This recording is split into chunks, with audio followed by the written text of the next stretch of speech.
Okay, that's us. We seem to be live. I am here with Vince Kramer. First of all, I'm obviously your host. I am the Zenith. This is another episode of the podcast of the Spirit Channel.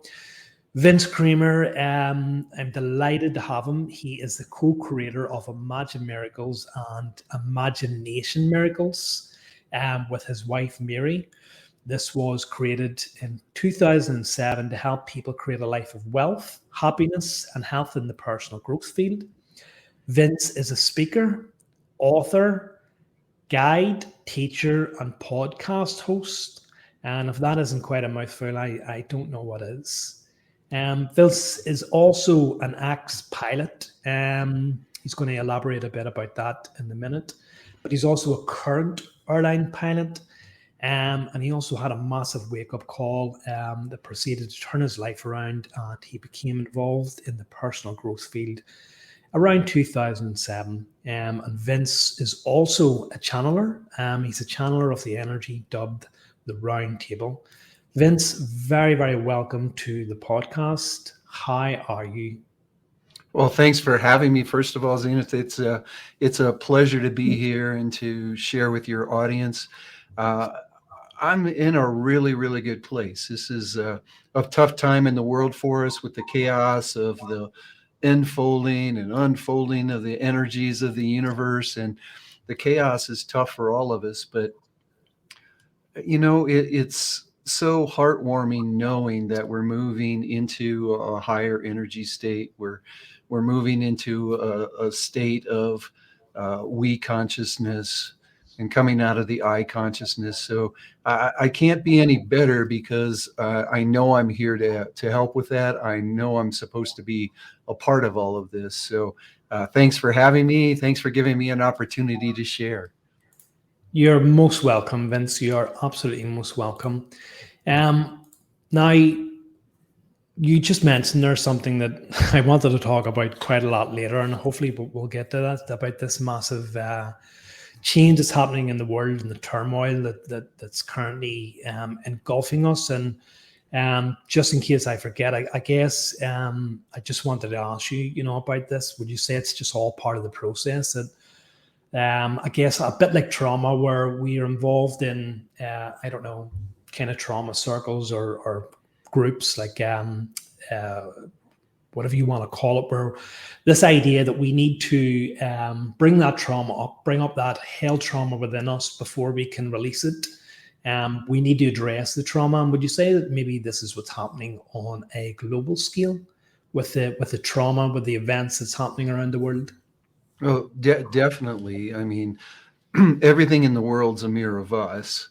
So as you know, I'm a big quantum physics guy, and not the guy that's going to write on the chalkboard in the formulas, but how does quantum physics and the theories of quantum physics affect us in our day-to-day lives? How do the universal laws affect us in our day-to-day lives? And I think what we're seeing here is we are attracting into our lives as a collective the mirror of what's going on inside of us and what's holding us back from bringing all parts of us together, each as an individual, to work forward and to be all that we can be. So we're seeing the effects of duality, if you will. We're seeing the effects of my way is the only way, and power is the most important thing in our existence, because we're in the reflections of everything that's happening in Ukraine and everything that's happening in other parts of the world, what's going on in the politics of many of the countries, just like we're experiencing here in the US. There's just a lot of things showing us that we've got some work to do, and that chaos is the fact that we're moving through that work. It's the things that no longer work, the old paradigm, are enfolding back into the universal energy, and the new paradigm and what's to come, and hopefully us coming together in Christ consciousness, where we know that we're all one. We treat each other that way. now it's starting to unfold and to manifest itself, and that causes that chaos. Absolutely. Yeah, I think that for me, what way can I explain this here? I think that obviously with the pandemic that happened, and we had lockdowns all over the world, and I think as a community, as a society, as a world population, we all kind of came together during this. We're all kind of very charitable. We were all kind of understanding, willing to do very much more. I don't know about you, but I kind of maybe seen since we've come out of this pandemic, perhaps just a bit less of that in some people. And I think that as you turned around and said there about the paradigm, I think that for some people it's very hard to let go of that old paradigm. Change is always hard, and I guess people cling to the old ways of living, of doing things, and still get stuck and rooted in that old state of consciousness. Whereas on the other hand, we have people like yourself and many others who are trying to funnel and be an anchor of light in the world to help bring about this massive change. I'm just kind of wondering, would you have any kind of thoughts on that there, and about what we can potentially do to manifest this even more into the world by being an anchor of light, by being a shining example in the world? Well, I think you shared it beautifully, Zenith, in the fact that uh, it's truly about being the example. It's an inside job. It's changing the vibration of who you are by doing your work, moving beyond the old belief systems, stepping into belief systems that empower you. The interesting thing is we talk about spirituality, and everybody wants to move into spirituality, and this is what it means, and this is what it looks like. And we can move into the higher dimensions. We can move ourselves into a vibration that's more of love, a vibration that's more of acceptance and empathy and compassion. But if we don't turn it on the inside first, we can't love anyone till we love ourselves. We can't accept anyone till we accept ourselves. We can't stop judging others until we stop judging ourselves. So it's an inside job there. And what I found is that we want to, and the roundtable calls this mental spirituality. We want to grasp the understanding and knowledge of what spirituality means. We want to talk like we're spiritual. But what we don't realize is that even if we can step into the higher vibrations, we still have to live in a 3D, third dimensional world. And in that, we have to look at how our brain works.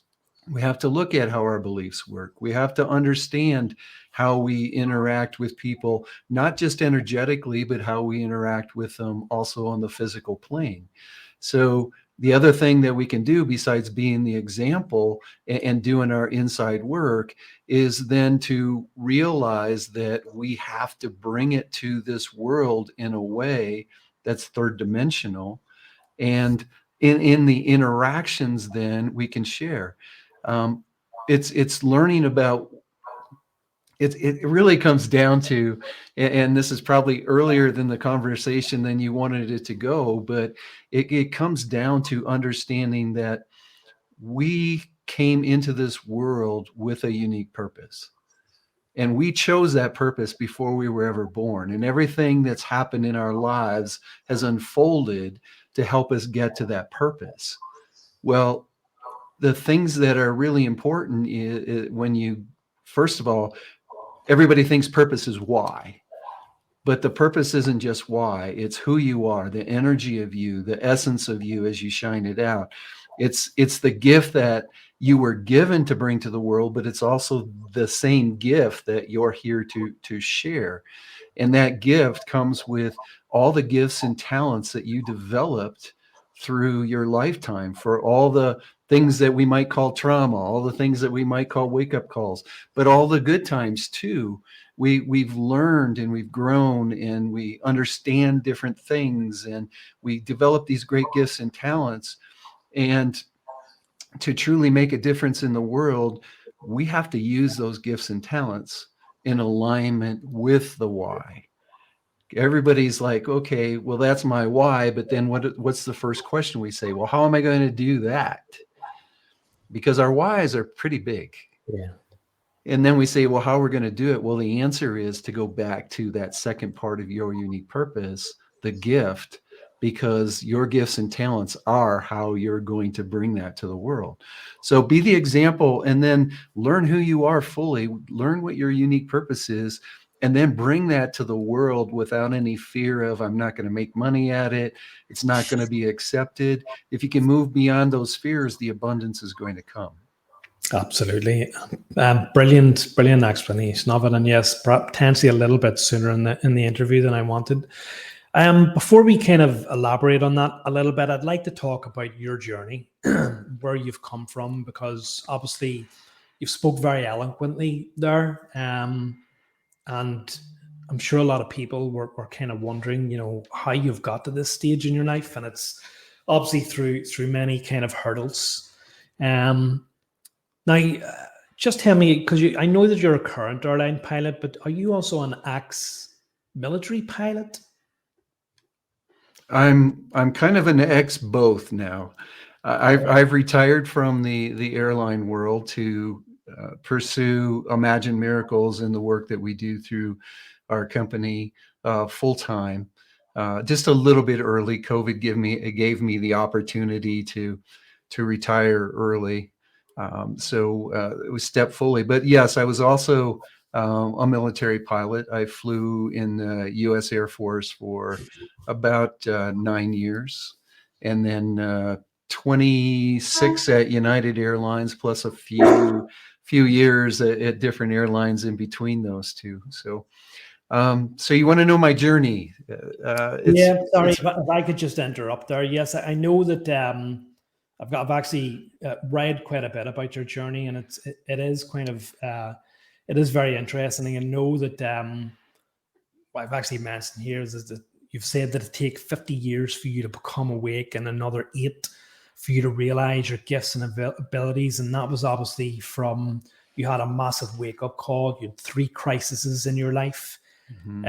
Which played a massive part upon you. And if you don't mind, you just talk about those. And sure. Just before and I know that you met your current wife, but you had known her 10 years before. And also, well, maybe we'll leave that to the next question, but I know that your grandfather had a massive influence on the person who you were, and the person that you thought you should be. But yeah, if you could just talk about your kind of life and what brought you up to this, it'd be great. Okay, I'll kind of do it chronologically for you, Zenith, and that means I'm going to bring my grandfather in a little earlier than you said there. But the first thing, I think the most important thing was at 5 years old, I told my grandmother that I was here on this earth and I wanted to help people love themselves so they could love others. Now, where in the world does a 5-year-old get that? Obviously, I was still tapped into the reason that I came to Earth. I hadn't forgotten that yet because of my life was pretty good as a young child. Not any trauma in my life that I know of as a young child. I felt loved. I was able to play. I had brothers that we had a good time.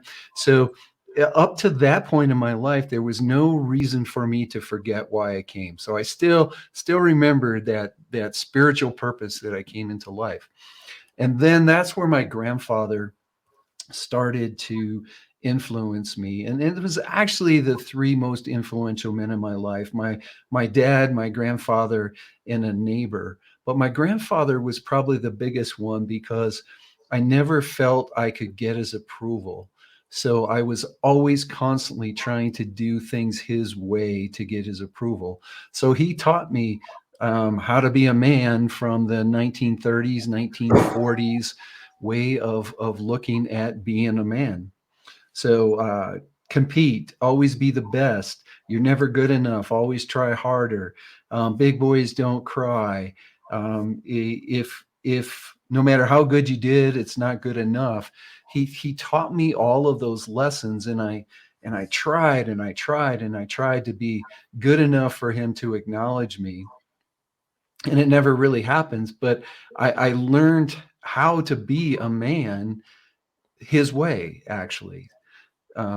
I was much more loving and caring than he was, all through my childhood, all through my young adult life, all through my adult life, much more loving than him.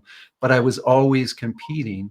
And I think the biggest difference was there was a time in my life I stopped competing against others and started competing against myself. And the bad part about that is you can never be better than you. So I was constantly looking on the outside for, okay, what's the next thing that I can accomplish that I'm going to feel good about? What's the next thing? And like many of us, I would accomplish something huge and never take the time to acknowledge it, never show appreciation, never show gratitude, just boom, right on to the next thing. Well, I'll tell you that my experiences in my teens, my experience in my young adulthood, my experience in my first part of adulthood, I learned a lot of things about life. I learned a lot of things about people. My gifts and talents are in coaching, they're in teaching, they're in building training programs, all of that stuff that I learned in the military and in my time at American Airlines, my time at United Airlines, and developed all these great gifts, but there was always something missing, something missing, something missing. And I could never figure out what it was. So I would go out to find the next thing to do. And I was coaching all along. I coached young high school kids in developing their lives, building goals, using visualizations. And it always felt good doing it, but still, that airline pilot, the director level at United Airlines, that type of stuff along the way. Well, the universe then got tired, I think, of telling me that something's missing.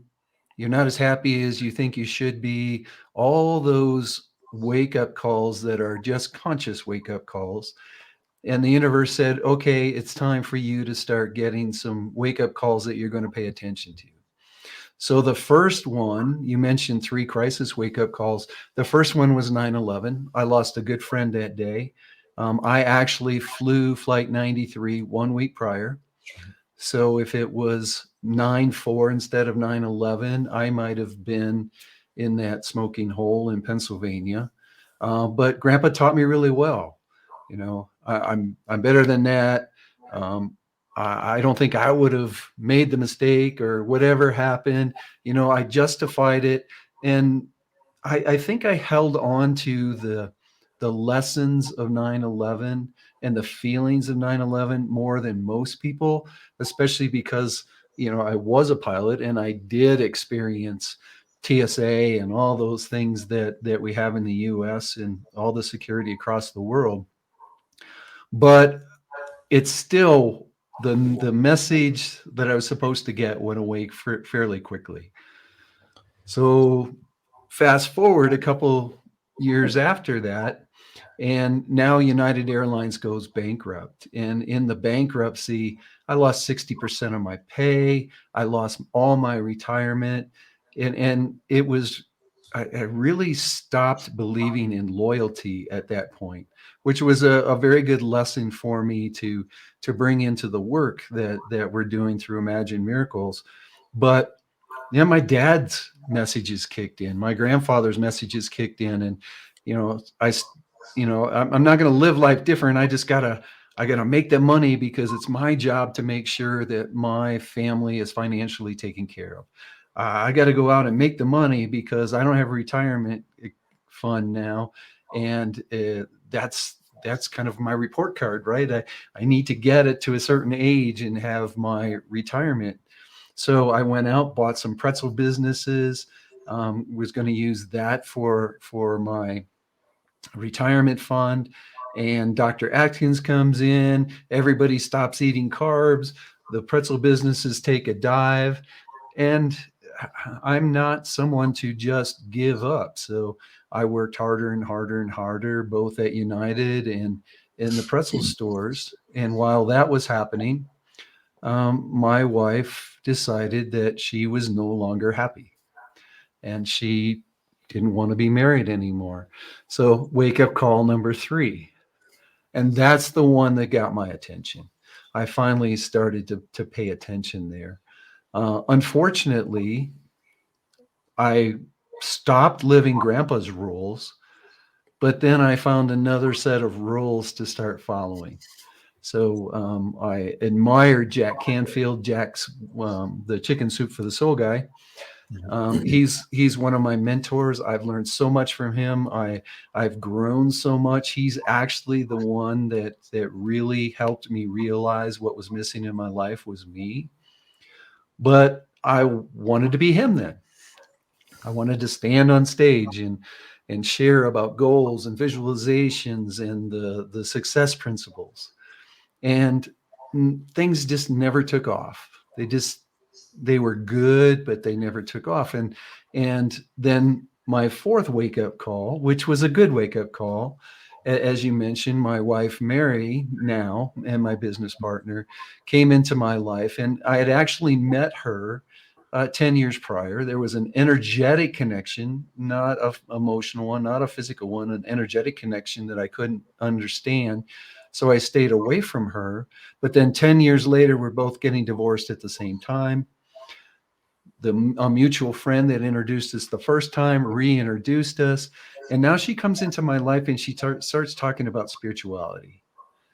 And things that I hadn't heard before, things that, okay, that maybe makes sense, but I'm not sure I believe in that. It doesn't match up with my religion and what I've learned through my life. But the interesting thing was,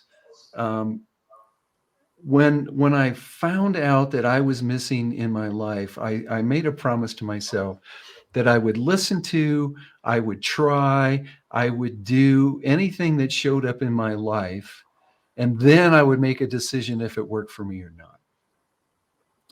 So I started looking, I went to science when Mary was talking about spirituality. And the deeper I got into the science, the more I saw exactly what Mary was sharing in her spirituality. So now it's like, okay, I realize I'm following another set of rules. I've got to let this set of rules go, and I got to figure out what my rules are. I've got to start living my life my way. And that's what you alluded to. I had an 8-year journey of learning some of the things that I've already shared with you and some things I'm going to share. And one part of that was, do you want me to talk about Yeah, please. okay, excellent. So one of the things that happened when Mary and I got together in coming back as friends, because we didn't come back as a couple right away. For 18 months, we were drinking buddies. We would bounce things off of each other. I was learning about spirituality, and she was hearing my stories. And one, we kept trying to find a time to date, and it never worked out. She was always had somebody else in her life, or there was somebody in my life, or it just wasn't the right time. And about the time that we started to, okay, we've got time together right now. Neither one of us is committed anywhere. And so we started seeing each other as a couple instead of just friends. And she invited me up to a hotel up in Aspen, Colorado. And I had an event that was starting the very next day that I was going to as a participant. And I almost didn't go to Aspen, but the universe intervened. So I went to Aspen, and Mary and I and her business partner and her youngest son, we went to a Mexican restaurant. Mary and I had a few too many margaritas, and we went back to the hotel, and things led to things, if you know what I mean. And in that process of all that happening, Mary said to me, I see this woman standing next to you. And I had had enough to drink, like, okay, yeah. Before I would say, okay, yeah, you see a woman and just kind of blow it off. But I said, tell me about her. And she described this woman that she saw energetically next to me. And she described my grandmother perfectly. And it's like, this is interesting. And then she said, and I see this little girl next to you. So she described this little girl that was standing next to my grandmother, actually between the image, if you will, or the energy of my grandmother and me. This little girl was standing between the two of us. And she described this little girl with her blonde hair, her complexion, what she was wearing, what color her dress was, what color stocking she had on, what color kind of shoes she had on. And I don't remember the conversation around that, but I do remember that, I had a really early morning. So I think that conversation probably was pretty short. So I get up in the morning to go to this event. I arrive in Vancouver at this event, and I really didn't even know what the event was about because some friends told me, Vince, you really got to go to this. And I was at that point where if my friends said I should go, I will go. So I show up at this event and I find out it is 5 days, 18 hours a day of all you do is sit in dyads. So knee to knee with someone else. And they ask you the question, tell me who you are. And you have to give them an answer. And all they can say back is thank you. Then after 10 minutes with you, then you start asking them, tell me who you are. Well, 18 hours a day we did that. We went from different people. And, it's truly where I had my awakening, Zenith. It took me 4 days, but in day 4, I just started physically shaking. The energy in my body was so strong. It started shaking. And at that moment, I realized when they said, tell me who you are, I realized I was everything and I was nothing. And I didn't know how to deal with that. So they took care of us. They did a really good job of helping me ground and everything. But what I want to share about those 5 days, during those 5 days, 5 times somebody came up to me and said, or they were sitting in that dyad with me and they said, do you know there's a little blonde girl energy with you? And I, with disbelief, I said, well, tell me what she's wearing. Because Mary was so thorough in telling me, and they described her exactly the same way. And that was oh my God, Vince Kramer, you have got to pay attention to what's going on here. This isn't a joke. This is something telling you that this is important for you to know. So at the end of 5 days, if you've gone to any event like this, sorry for I'm pretty excited right now sharing. So, if you've gone to any event like that, at the last day, they do what they can to kind of close you back down so you don't go out in the world with this big, wide open heart to get hurt, because dealing with the world after being in that atmosphere would be pretty tough. Well, I didn't go to it. I said, boom, here I'm an airline pilot. I can travel standby. I can get on an airplane pretty quickly. I didn't go. I went home a couple hours early, and on the way home, I'm texting Mary, you need to be at the house because I got questions to ask. I want to know what's going on. I got home and, we went for a walk. She explained that the little blonde girl, she was told about the little blonde girl in a channeling. So I'm like, channeling, that's like witchcraft, right? That's like the crystal ball thing. And she said, no, that's not what it's like. But she explained that what a channeling is. And she explained, this is what I was told. This little blonde girl would be a sign for me to know that my soulmate, my twin flame, came into my life, and we were supposed to do something together. Well, like I shared, I had made a promise to myself, I'm willing to try anything and see if it works for me, even though it's like, whoa, this is voodoo here, and I'm not sure about this channeling stuff. But I said, okay, I'm willing to go. Set me up as a channeling for a channeling. And she said, are you sure? And I said, yes, I want to go to a channeling. So I go to this channeling, and very nice lady, kind of a little strange, in a half regular house and a half earth home. And it's kind of strange for me, but I'm as open as I can be. It's a little fear going on inside, like what's going to happen to me, and a lot of disbelief. So we talked for a while. She tried to calm me down. I was cool and calm. I'm an airline pilot, right? Cool and calm. Obviously, she could tell my energy wasn't cool and calm, so she's giving me tea, and I'm drinking tea. And we finally go back in the room, and she says, I can channel for you three ways. I can consciously channel. I can get out of the way, let them come through, and you'll be talking to them through me. Or I can ask them questions and then give you the answers that I get. Or you can ask questions and I'll tell you what I hear. And it's like, oh man, I want the full Monty, right? I'm here for I'm here for a channeling, so I want the channeling. I want you to let them come through. So it's very interesting that I know it was just the room calming down when she closed her eyes and started to go in to get the energies. I know it was just the room calming down, but it felt like the room got darker.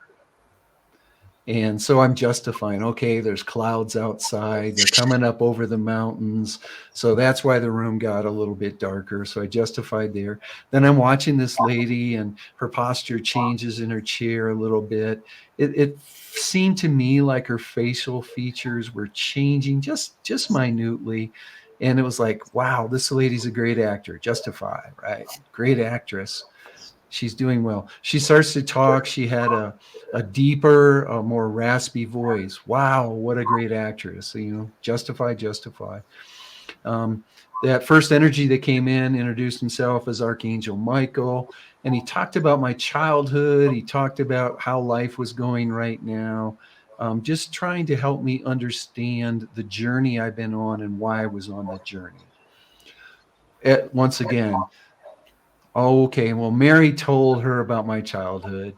Mary told her about what's going on right now. Mary told her about this little blonde girl. So I was able to justify everything that was going on as the energy Archangel Michael was sharing with me.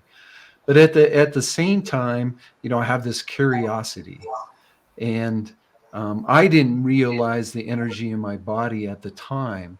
But the energy in my body was so high through this 2.5 hours of channeling that at the end of the channeling, I had a golf shirt on, and you could have taken that shirt off and went like this, and there would have been water running out as it was wrung out. So Michael says, there's other energies that want to talk to you. Are you willing? Well, of course I'm willing. I'm here. Let's have it. So I watched this lady's posture change again. I kind of watch her facial features change a little bit. She seems a little more jovial, and she starts talking again. And that energy introduced himself as Archangel Raphael, the Archangel of healing. Yeah. Very, very jovial, and it was a whole nother personality coming out of this lady. Once again, great actress. Yeah, she's doing a really good job.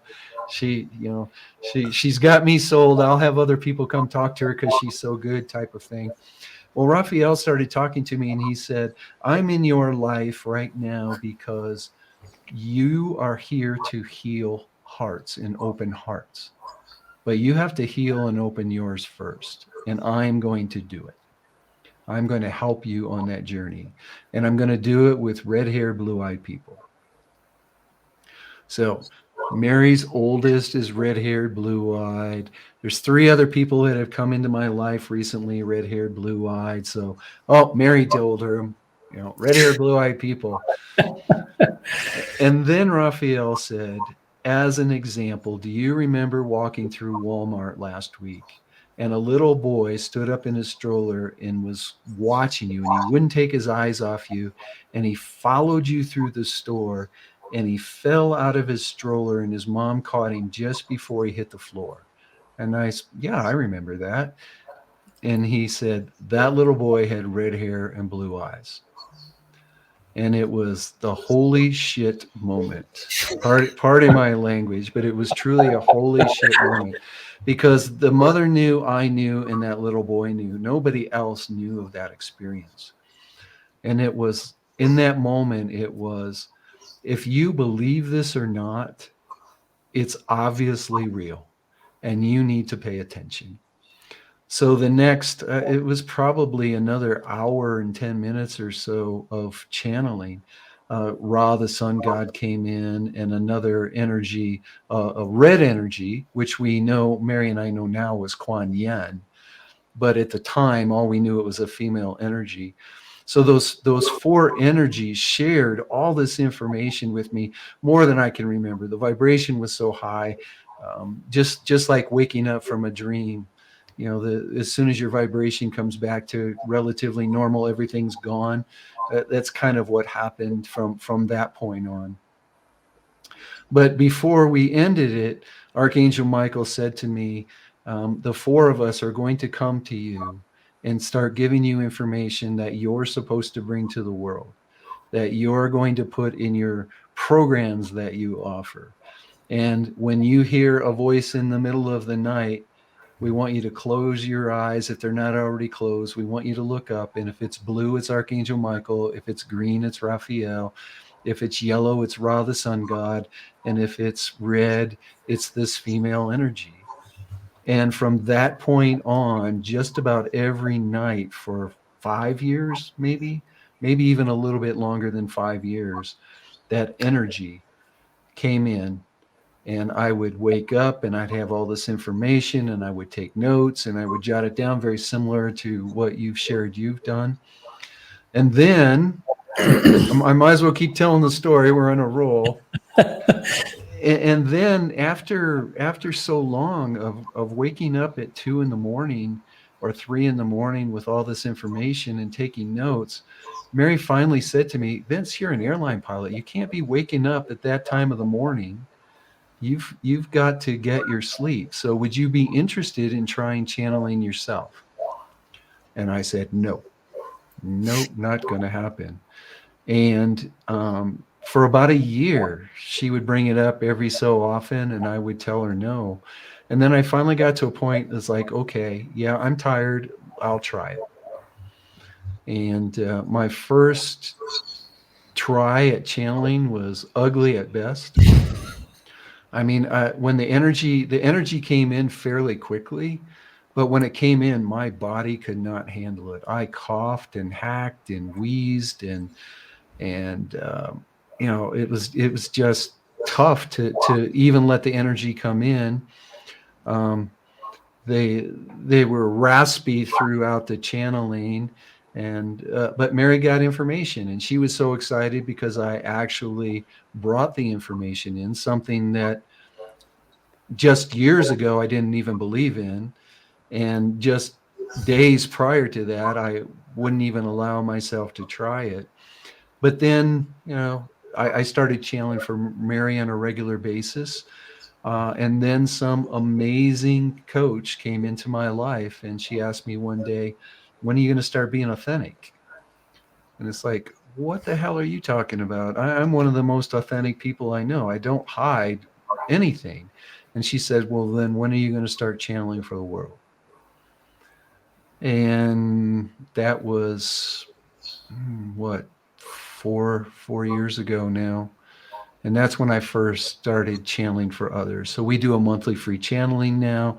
I channel for people who are interested in doing one-on-one channelings. And every one of our training programs has at least one session with the round table as their coach. Okay. So Right. I can coach at my level, and I hold a fairly high vibration, but when the round table comes in to coach, and you can't hide from the upper dimensions. They know everything. They even know what's going to happen 10 years from now. So Yeah. they can hold you accountable for where you want to go, and what you're really saying to them. So it's just been a journey, Zenith, and a ride that I definitely wouldn't have believed Yeah. 12 years ago, 13 years ago at all. I would have told somebody, you know, you're really strange and you might want to get help. But all these things happen that I couldn't deny. And now I'm teaching people how to get their own answers. I'm teaching them how to tap into their guidance and hear the answers and actually write it down. And that's what's going to change the world when we tap into the fullness of who we are, tap into that non-physical part of us. Yeah. So there's the story, my friend. Wow, that is quite a story, and I may as well throw away everything that I've just written down because you've covered it all. But yeah, that's quite a journey, and I guess looking back, I guess we're in the middle of this here journey, and we kind of don't know where we're going, and whether we're making progress or not. We get frustrated because we're not attracting that growth as quickly as we want to. When it first happens, we want it straight away. I want it all. I want it straight away. I want it like yesterday. And it doesn't happen like that for a number of reasons. It needs to develop inside us. We need to come to terms with it. But I guess looking back on your journey now, as you quite rightly mentioned there, you never would have imagined the Vince back then, would be the Vince now. It's almost, I guess it's almost like an overshadowing of your higher self upon yourself now. It's almost like you here at present is the higher self looking back upon that less evolved self. So I can really relate. It's just fascinating. Looking back at the person that you were, if you can, I know we can't quite measure spiritual growth, but when we look back at the person, who we were compared to the person we are now, we can see so many changes within ourselves, so many changes. And I guess the biggest change is this desire to share what we know, what we have learned in our journey with other people. But I just want to backtrack a little bit because you mentioned there, which I had actually written down about Mary and how she was your soulmate. Obviously, you didn't know at the time, but I guess it was fated for you to be together. But you were attracted to her energetically, which probably means you were attracted to her spirit. You were attracted on a deeper level, but it wasn't quite the right time. In around 2007, I think, was when Imagine Miracles was created. But I think I read that it didn't quite last. You kind of went your own separate ways until you met up again. I'm just kind of wondering, was this the next 10 years in which it started back up again, or was it sooner than that? Because I know Okay. obviously you met Mary around that time, but it wasn't then. It was much later through the mutual friend. So the 2007 is when Mary came back into my life. Okay. Okay. At that time, I was starting that Jack Canfield rules type business. And what I did was I brought three people in because I believe in community so much. I brought three other people in to be part of a company to take the current message out. So one was going to talk about health, one was going to talk about abundance, one was going to talk about um, being happy in your life, and my part of the company was the overall understanding of bringing that all together, kind of living a balanced life. And that group got together. We had a plan exactly how we were going to deliver. We had a plan exactly what we were going to deliver. And we sat down and we brainstormed, and we came up with Imagine Miracles as the company. And as soon as we came up with Imagine Miracles as a company, and the interesting thing is, one of the people that I was working with actually got the URL. So it was her URL. Right after we came up with it, there started to be infighting in the group. And within 3 months, 4 months of coming up with the name of the company disbanded. And that's also the time that Mary was talking spirituality and everything else to me. So Imagine Miracles was, in my mind at that point, gone. But, Mary brings up oneness, and I'm looking up quantum physics. Oh yeah, there is only one energy in the universe. Mary brings up that we affect each other's lives, so we can't believe that we're separate. Oh yeah, quantum physics.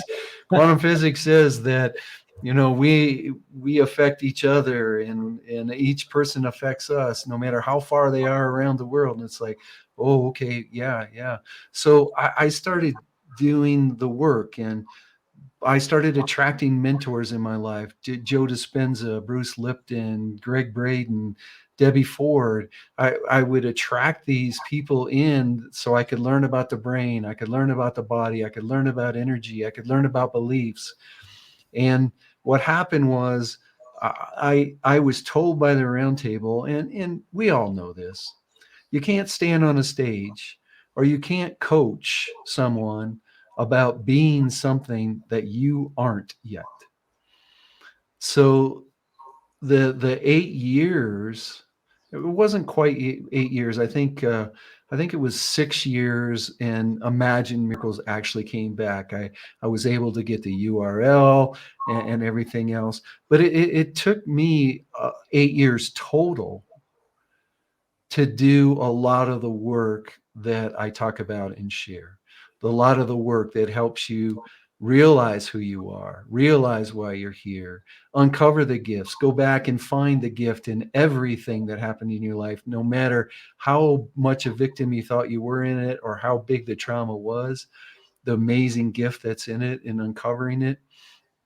And that's when then Imagine Miracles started taking off with Mary and I bringing the science and spirituality together to help people understand and grow, and to help the people who found their spirituality but haven't found a way to bring it back to earth, or haven't found their spirituality yet and can find their spirituality and bring their earthliness to it. So about 2013 is where the programs really started to be developed, and where I started to see where things were changing for me in a way that now I had exercises to put to the work. Yeah, brilliant, fantastic. The other thing, and I wanted to mention there, that you mentioned, because I know quite a lot about this myself, is when you're first developing, when you're first awakening to this here, there's this inner fire that develops, and you can't get enough knowledge. You want everything. You're pulled in so many different directions. Oh, I find this here, but this talks about this, so now I'll jump into this here. And I know that you've read thousands of books, attended hundreds of seminars, been to tons of workshops, and I guess it's in those spaces, as you mentioned as well, that everything seems to align for you. You find purpose, you find enlightenment, you find your goal in life.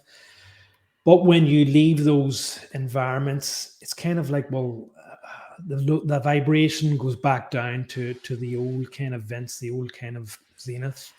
And it's a source of confusion. It really is. You kind of, how can I have that high vibration in amongst those people and amongst those workshops, but yet when I leave that, I'm back to the same old me. And it's kind of like, how do I learn this? How do I think? But I think at some point in your journey, you start getting the answers for yourself. You stop. I guess you never stop learning from other people, But that becomes less important in your life when you begin to develop your own ideology, your own personal lessons, and your own personal experiences. And so you start, I guess, learning to create your own vibration, learning to raise your own vibration yourself instead of relying on workshops and other things. They're just tools to point the way. I just wondered, could you talk about that? And sorry, also, I guess you kind of take backward steps while you're searching and seeking for answers. And there's a lovely quote that I'd published on my website from one of those higher dimensionals. It was from the Quo entity, where they talk about, because we're so close to the light, every blemish, every flaw is magnified in us.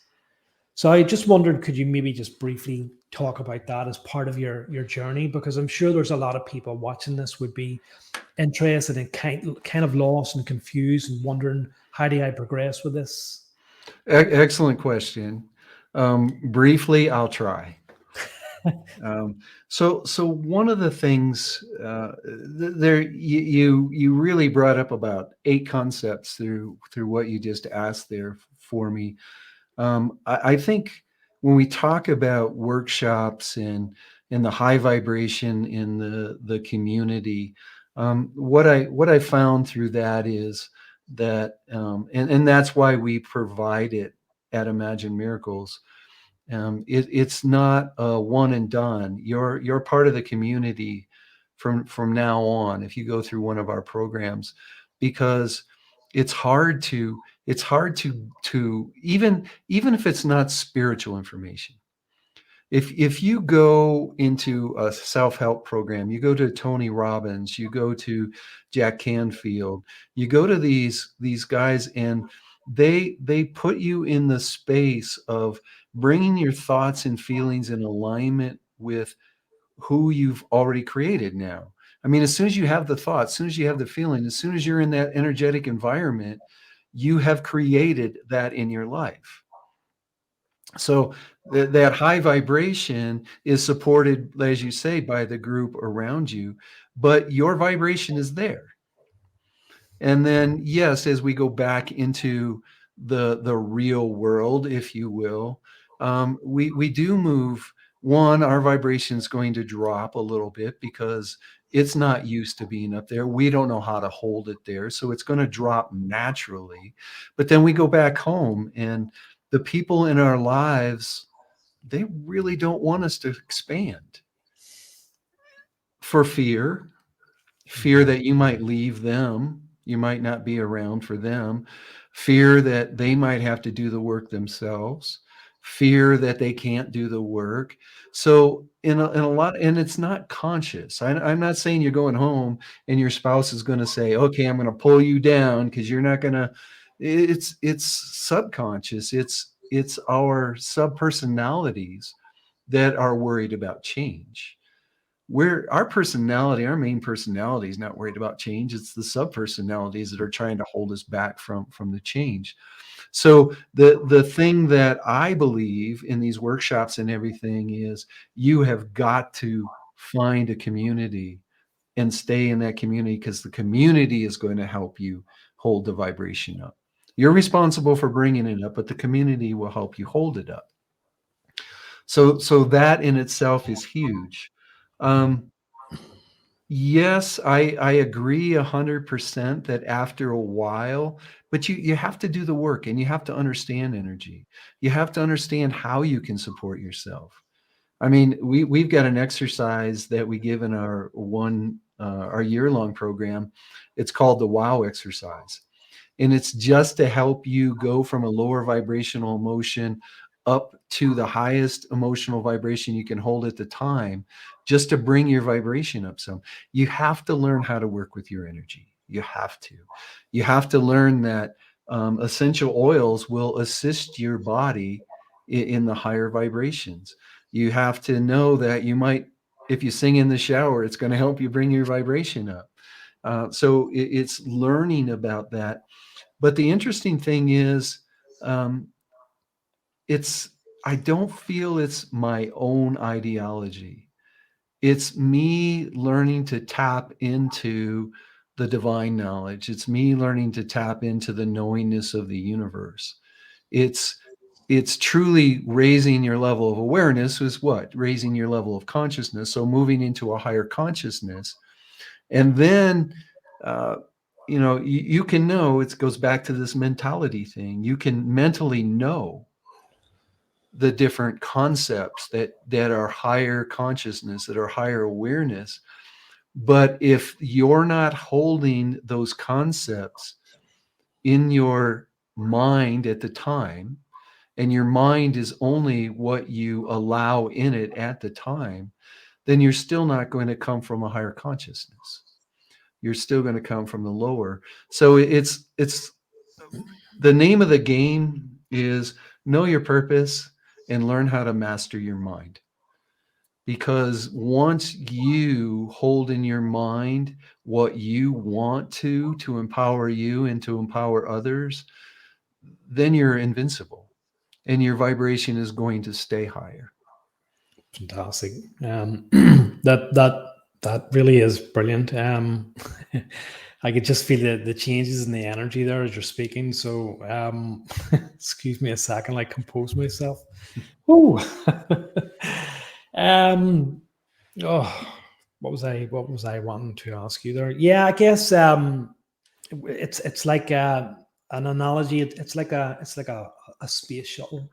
It's like a rocket taking off, and along our journey as we become, as our vibration raises, as our as we become more evolved, as our spirit opens, as we bring in more light, as we develop great gifts like love, and begin to understand, we discard pieces of ourselves, like a space rocket, like a space capsule, in which it discards 2 to 3 stages. We parts of our personality drop away, things that are no longer needed anymore.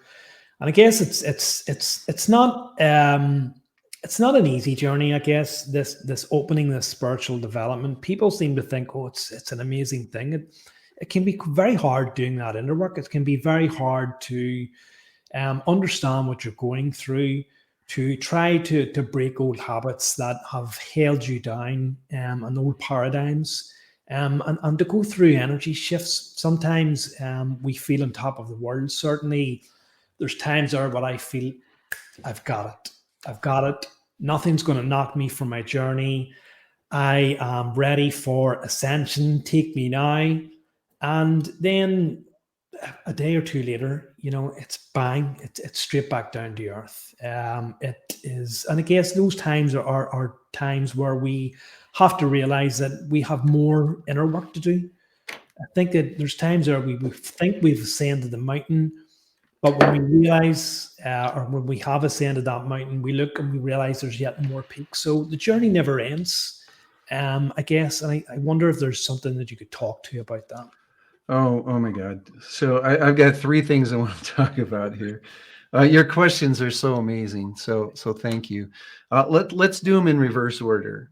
So you talk about the journey never ends, and there's peaks. So the first thing I want to share is that um, we are constantly moving our vibration up. We're moving our vibration up as a collective. We're moving our vibration up as individuals. So if energy is a sine wave, right? An up and down sine wave. So there are the higher peaks, there are the lower peaks, and the higher and lower peaks are really times that we build up our energy to expand and grow into. So I'm giving my hand here. We build up our energy so then we can expand as we move into the lower peaks, and we learn and experience. And now in the new experience, we can move up to the next peak. We can increase our energy on the way up. But it's a never-ending journey. Why? Because we are working towards bringing our vibration up to the vibration of the one true energy. We're trying to move our vibration up. First of all, in our earthly bodies, we can't take our vibration too high anyhow. But in the experience that we're having here, we're helping expand the universal energy, which means when we give up this spacesuit, then and we move into the energies, then we can move into the higher dimensional vibrations. But it's a constant journey because we're so good at what we're here to do. We're here to expand universal energy. We're here to expand source energy. We're here to expand God. And if we do our job right, then there's a higher vibration for us to reach. So it's kind of a self-induced, non-ending journey of expansion and growth. But you know what? The alternative is, if you're going to stop expanding, you're going to die. Sooner or later, that non-physical part of you is going to say, okay, we have fulfilled our mission. We're not growing, expanding anymore. Let's go back, decide if we want to come back and try it again, or if we want to be a guardian angel for a while, or whatever we want to do, because each dimension has its unique purpose also in how they're here to deliver. So that expansion is really important. The other thing that I want people to know is that we're shifting energy. In our energy shifts, once again, I'll use this now if I can get it there. Okay, so this is our trajectory, if you will. Here comes the scientist. Here's our trajectory energetically. And if we still have the sine waves of life, the sine waves of our energy, the drop in energy feels as big as, so the change in energies, how to say it. So if I'm just getting started in my expansion, my lowest vibration in that expansion might be the same drop as the lowest part of my energy in the expansion. But the lowest part might be a higher vibration than the highest part when I first got started. Yes. But it doesn't feel that way to us, because the change in the vibration feels the exact same, which then everybody goes back to, oh my God, I'm not expanding. Why am I wasting all my time? Why am I doing all this work? And the truth is, you're at a higher vibration. And because you're at a higher vibration, you don't remember what the lowest vibration was that you've experienced before. Fantastic. Brilliant explanation. Just before we move on to some of your courses and some of the things that you do, I just wanted to briefly talk. Well, there's two things I wanted to mention. You mentioned, obviously, Archangel Raphael and Archangel Michael. A good friend of mine has a personal connection with Archangel Raphael. But you also mentioned Ra, the sun god, and I'm kind of wondering, is this anything similar to do with the Ra entity that was potentially channeled in the Law of One, if you're familiar with that? Mm-hmm. Mm-hmm. Is there something you could perhaps talk about along those lines? Well, let me give you my understanding through the round table and my understanding of my channeling and experience. So we all choose to come into this earth as an energy stream. And the mission that we're here to do, first of all, the primary mission for all of us is to come in and experience the lowest vibrations of our stream, the highest vibrations of our stream, and then expand it. That's our primary mission. But then we have this secondary mission, if you will, our unique purpose. And that unique purpose is a certain difference we're meant to make, or certain problems that we're supposed to help solve, or maybe even certain energies that we're supposed to help support so they can live their mission. So there's an energy associated with that. So if we take the whole true energy, kind of goes to the Bible, there's kind of 12 energies, the 12 tribes. And each one of us, with the difference that we're meant to make, is is one of those strands or a combination of those strands. So with me having the guides that I have, I would say that if there's a blue strand, I carry the blue strand because of Michael. If there's a green strand, I carry the green strand. If there's a yellow strand, I carry the yellow strand. So what I believe is that this energy is just one strand of energy, and there's different dimensions of it. We choose to be the sixth, fifth, fourth, third, second, and first dimensions in us coming to Earth. So we have our higher self, our non-physical self, which is probably that 4, 5, 6, 7. It depends on how connected we still are. And then our 3D part is that the third dimension, second dimension, first dimension. So when we talk about connecting to energies, our guides are the higher dimensions of our energy stream or streams. So if somebody's channeling raw, they carry that energy stream to Earth, and that's why they have that connection. Now, some people can connect in channelings to lots of entities. They may have 8 strands. They may have all 12 strands. What's the Bible say? Jesus is of the 13th tribe. Jesus carried all 12 energy streams. So everybody says, well, if that's the case, then how many combinations of energies can you have? It's like 186,000 different combinations of just those 12 strands. So I don't know if I answered your question, but raw very rarely comes through me. I have Metatron, Michael, but then, that's where I wanted to go. I brought myself back. Thank you. One of the things I want to share is we call that energy stream Archangel Michael because we relate to Michael. That blue energy stream is just the energy stream, but there might be thousands of blue energy streams that somebody else might relate to. I don't know the Buddha Hindu world, but Ganesh relates to the yellow world. So it gives us something. It gives our brain something to hold on to.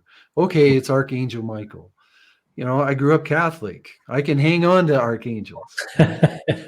But for me, when I first started channeling, I kind of saw a vision of a form. Does that make sense? Mm-hmm. The deeper the longer I do the channeling and the deeper I allow myself to get, now I only see color. Okay. Well, I did want to leave the channeling until we were after, but I think it makes more sense just to continue on along this this train of thought rather than sort of hop back and forth. So let's talk a bit about the channeling, because you mentioned that the I am energies, and for me, I guess I'm more familiar with the I am with the Saint Germain. I can't even remember that word, but it comes from Saint Germain, and Saint Germain obviously is part of this group of the Ascended Masters who make up part of the round table that you do. So you talk about the I am energies. Could you maybe break that down then for the viewer? I just did, really. Sorry. And no, they don't. So the I am energies is the wholeness energy, the one true energy, with you, whatever you want to call it. That is the I am energy, and then each is a strand. Saint Germain is associated with the purple strand. So, and the interesting thing is that if you connect to Saint Germain, so if I sit down to channel for you, the interesting thing about the round channel Are you familiar with Abraham Hicks? Yes, a bit. Okay. So as when Esther channels Abraham, she's channeling the same energies all the time. When I sit down to channel, the energies are different. So if you're sitting there and being channeled, it's your energy streams that come in that talk through me. And it's your higher self. I actually have the higher self energy come in and talk to some people. Um, if I sat down with somebody else, it's a whole different set of energy streams. So, but the interesting thing is, Zenith, is it doesn't matter what energy streams come through, it's relatively the same message. It's just shared in a different way. So it's like the blue energy stream speaks Gaelic, and the yellow energy streams speak US, and the orange ones speak, let's say, German. it it's the same message, but it comes through in a way that each energy stream can accept it. And it because this is something that I probably need to talk about too, but um, we're not really learning down here, we're remembering. Yes. We already know all of this stuff. So if your guides are talking in a way that help you remember and tap back into the all-knowingness, then it's easy for you to understand. It's easier for you to absorb it into each one of your cells. It's easier for you to activate your DNA, because our DNA is truly, and there's lots of scientists and doctors that have discovered this and talked about it. I've gone to a conference. Our DNA is less genetic than energetic. So we've got our DNA waiting to be activated Mhm. and to move into the next level. So I know I kind of went off in several tangents there. So did I answer the question? You did, absolutely. I just want to talk about your channeling thing because of some questions about that. Mhm. I'm kind of interested when you started doing your channeling.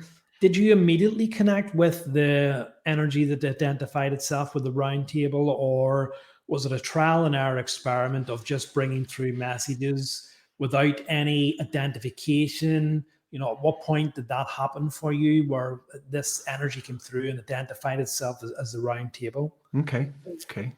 So when I first started channeling, when Mary asked me to share the information through me, it was the four energies that had been coming to me for years. I could see the colors. I could tell when Ra was talking. I could tell. I could see the colors in my head when it was happening. So when I first started channeling, it was just those four energies. And then and everybody, this is in the book that's going to be released in June. It's called Moments of Choice. But what happened was, then Mary's been my impetus, or my pain in the butt through our time together. So it's like, okay, well, you're channeling now. When are you going to start channeling for someone else? When are you gonna start channeling for someone else? So I agreed to channel for a young girl who was the daughter of a friend of ours. She was visiting us when we were living in California. And Mary said, "Would you channel for her? She's having a really rough time. She's she's not suicidal, but she's not happy with life. Would you channel for her?" And it's like, no, I don't want to channel for anyone else. I don't want to be responsible for what comes through me. And she said, "Okay, I won't ask you again." Well, that night the energies came in, and when they came in, they said, you know this is a gift of yours, and you need to share it, and this girl needs to hear the message that we want to share, and we chose you to do this. One of the reasons that we chose you is because you know how to get out of the way, you know how to compartmentalize. So click, click, a gift of an airline pilot to learn how to lock the door and lock everything out and be safe and do your job. So, and then, so for me, my first thought, and that's how my communication was with them. I didn't talk to them out loud. My thought was, okay, I'll do this. But if one time I feel like I interfered in the channeling, I am done. And their word to me was, don't worry, we'll never let you interfere with the channeling. So, okay. So, and then what they shared was that Michael shared in this download that I was getting, I will be part of this channeling, but there's energies that are going to come in that are different than the energies that you're normally used to seeing, because they will be the guides of this girl. And then he said, I want you to understand that we are coming as equals. We are all the same energy streams. We are not better than you. We're not higher than you. We are all in this together to expand the universe. So we are going to call ourselves the round table, like King Arthur's table, where we all sit around the table as equals. That's how the round table came about. Fantastic. Brilliant story. So I want to get on to your definition of channeling, because I know you mentioned that in one of your blog posts there. And I want to kind of tie that into what we would talk about here, certainly the school of thought that is largely UK based, which they call this ability trance. And they would say that channeling is different from trance. But let me get your definition of channeling first.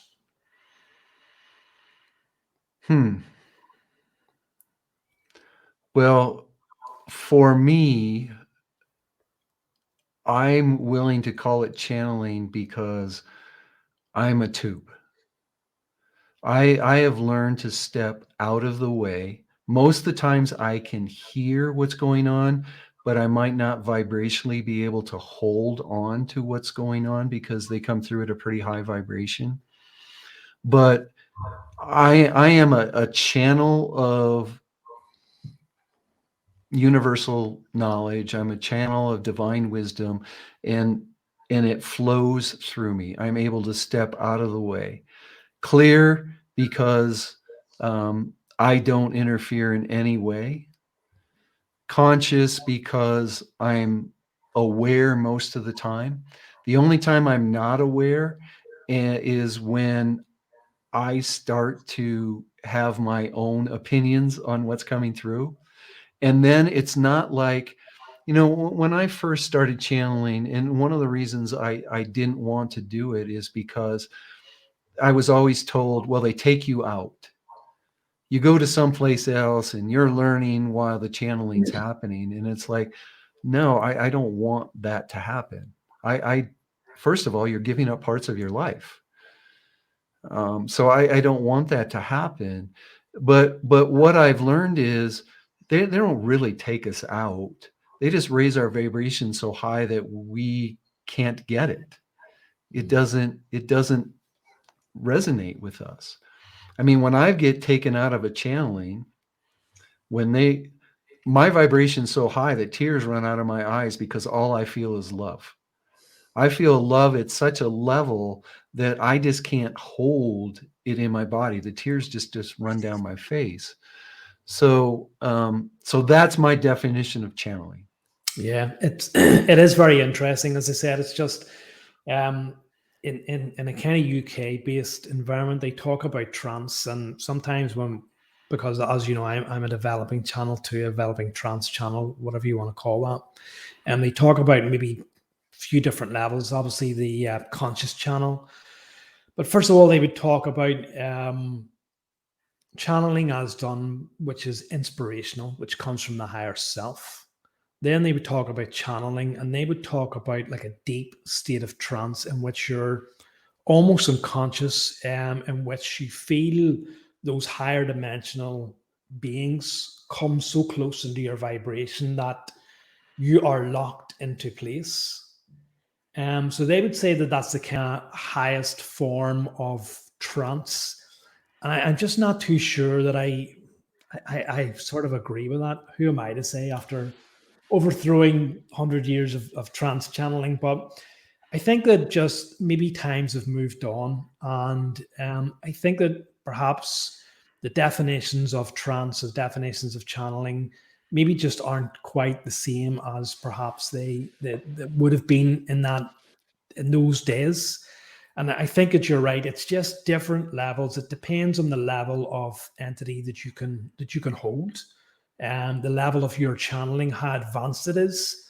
I don't necessarily know whether I think that, okay, well, you've the higher self. Potentially you do. Then you have various channels, channeled entities, but it's a sort of universal consciousness. And then in trance, they would say, well, that's the spirit coming through. Mm-hmm. That just doesn't sit quite right with me. I sit and go, well, that's the spirit come through, but what you're channeling is obviously what they would call the spirit, because it's a very high dimensional entity. So I'm just kind of, it's something that I've been kind of rolling about in my mind and trying to find this kind of hybrid is about what constitutes trance and what constitutes channeling. And just wondering, would you have any thoughts on Oh, that? certainly. Once again, spectacular question. First of all, the collective energy has changed. The vibration of the collective is higher. The vibration of channels are higher. We're willing to open ourselves up to spirituality differently than before. So we're just because we're higher vibration, just because we're able to open ourselves up, we can channel higher vibrations than they could in the past. If you look at a lot of the channels in the past, they ended up becoming very secluded because of the vibrations that were coming through them. They weren't able to hold the vibration as much because the collective didn't support the higher vibration. So I think, yes, things have evolved over time. The roundtable's goal is for me to be not needed. The roundtable's goal is for me just to be a level of confirmation. I mean, that's why, and we'll talk about this in the programs, that's why we teach people how to tap into their guidance, because it's not about channels. It's not about psychics that can read your energy at the time and tell you your energy right now is going to produce this.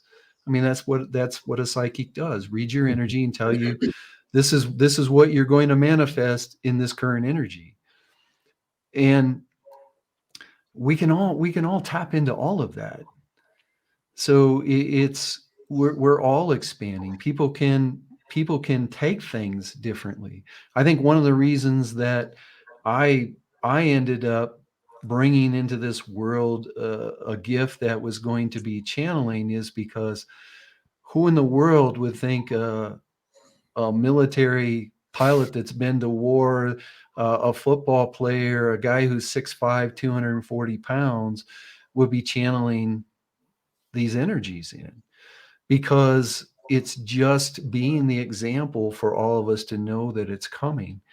And a lot of it has to do with, in the past, people, it wasn't that they could hold the energy, it wasn't that they could bring the energy up to receive. They just chose people to bring the high energy through. In a lot of ways, it ruined those people. It ruined them mentally, it ruined them physically. But now, because we're learning to bring our vibration up, they can bring the higher vibrations through us so much easier. And I'll tell you, it's messed with me physically, Zenith. I mean, I've had time. I've sat down and done. Oh, excuse me. I've sat down and done an hour and a half channeling, and couldn't get up and walk for a while. I had to let my body, my ligaments, and everything just settle down before I could get up and walk. So the energy is still affecting us, but I don't think we have to go to that place anymore where we're just completely gone for the energies to come through. Yeah, yeah. Would you find it difficult if you're that far down? Would you find it difficult coming back round, coming back out of it? Sometimes, Yeah. sometimes I'll give you a link where everybody can join one of our channelings. We do a free monthly channeling every month. Um, what you'll find is as I come out of the channeling, just about every part of my body can handle the energy now, but my eyes. So I can't channel with my eyes open because the energy's too much. And then when I come out, I still have so much energy in my eyes, like in the third eye. So where's the communication chakra, right? The communication chakra is your throat. Where's your connection to guidance? You know, your third eye. So this whole area is just so full of energy. So it takes me a while, one, to open my eyes, and then it takes me a while for my eyes to focus. So it takes a while to come out. When I first was channeling and the higher vibrations came in, I would just fall asleep, and I would sleep for an hour when the higher vibrations came in, but then, your body gets used to it. I hold my vibration at a pretty high level. I mean, trust me, my subpersonalities get me like everyone else's, and my beliefs come into effect, and the mirrors in my life come into effect all the time, and my vibration drops. But as a whole, I hold a pretty high vibration now. Yeah. Fantastic. Brilliant explanation. So I want to move on now to some of the things that you do. We obviously know we have Imagine Miracles, and I guess you talk about imagine. It's short for imagination, which is a very sorely misunderstood ability and concept in our life, and miracles because I guess it's hard when we grow up in a science dominated environment, 3D reality, to imagine that anything could affect our reality. But this truly is what it is when you are aware of those higher dimensions and the effect that they can have on our reality. Then it can seem like miracles actually are taking place. But knowing kind of what we know now, we know that it's just kind of the influence of the universe and these higher dimensional energies that come in to affect our reality. So I guess there wasn't a question. Yeah, so Imagine Miracles. I guess it's like a personal. Well, I know that the one that you have mentioned is Create, CREATE, Mhm. and that's a personal roadmap in discovering who you are, uncovering your talents. Is that a subset of Imagine Miracles? Well, I guess they all are because you've different things on it. But could you talk a bit about that? Sure. Yeah, I'll explain the whole concept of Imagine Miracles and how it was put together. Um, First, I got something for you to consider. Um, there is no reality except our reality. Mm. Your reality is yours, mine's mine, and that's a concept that's really hard for me to grasp. But um, the effects that higher vibrations have on us is just us being able to connect to the higher vibrations and hold it in our consciousness. So every single creation is our own creation, and our reality is different than every single person's reality by far, and that's a tough concept to hold on to, but it's so important. I mean, even quantum physics tells us that we're the creator of our reality as the observer. And Mm. all that means is because we observe the world around us, we choose what reality is, which means our beliefs are huge in our perceptions of reality. So I just wanted to throw that out to everybody because it's not the higher vibrations creating our lives at all. And that's why sometimes it's really hard to bring people into Imagine Miracles, because I'm all about realizing that we're responsible for every single thing that happens in our lives, in our perceptions, in our energy, in our choices. So that's big. So Imagine Miracles. So, why imagine miracles, first of all? So, imagine is really visualization with thought, feeling, and bringing your five senses in. So, that's where you say imagination is really what it's about. Two things. If you close your eyes and you imagine and you bring a visualization in and you bring as many emotions in as you can in your experiences of your five senses. So I hear people say this, I feel that when they say this, I smell this in the air, I feel when I see this and smell this, this is the feeling that's going on in my body. You've created something that your mind doesn't know the difference between if it really happened on the outside or if it happened on the inside. Your brain grabs a hold of that, says, oh, that's a new experience, opens a file cabinet drawer, sticks it in there, and now it is part of your reality. It's part of your life.